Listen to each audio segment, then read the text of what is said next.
first have to talk about your big storyline. Oh. When did they tell you were going to have cancer? And, like, how did you react?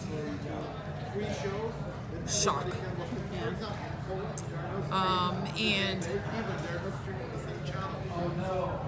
it was very humbling. Humbling. You know, we're all women here. There was a sense of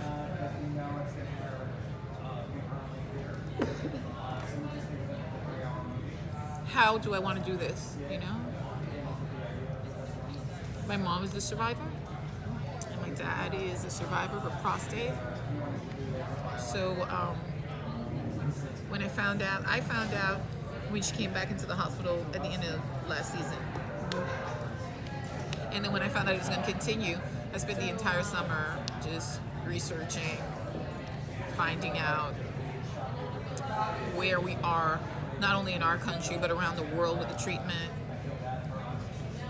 And then I had to start at home and ask my mother how she dealt with it. And then I had to ask my mother how I dealt with it, her interpretation of how I dealt with it. And lastly but surely, I met people who had members of their family that died.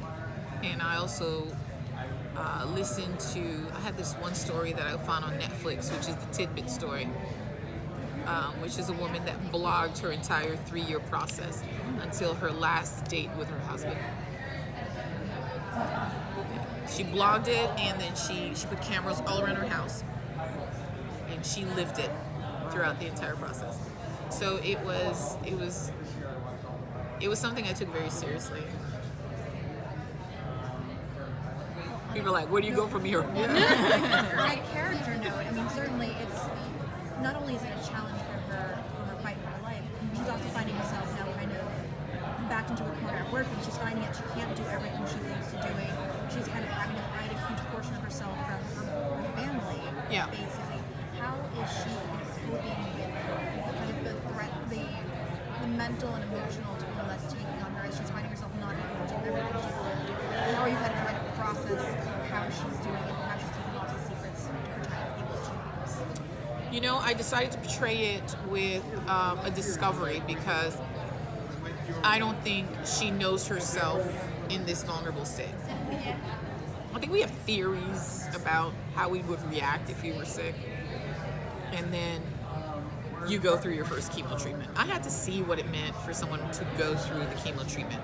So chemo has a very specific effect where not only it's attacking the bad cells, it's definitely attacking the good cells too. There's a sense of menopause that hits right away when you have all that. And it was very humbling to not have, you know your lines, you've studied everything, and then you put Maggie in this situation, and then I have to grab Marlyne and tell her, you know everything, and now you don't know. Get out of the way. And let's see how we're all gonna react to this. So that was, that was big. It was, for lack of a better terminology, it was beyond acting for me. There will probably come a point where Maggie can't really hide it.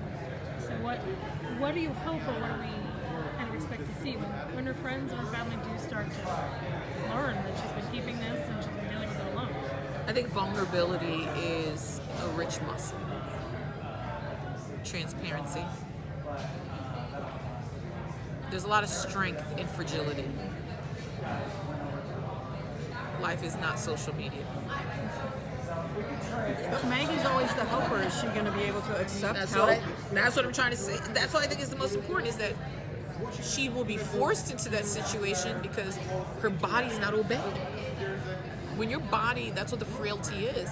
When your body doesn't obey what you're going through, you have to humble yourself and say, okay, well, they're going to find out.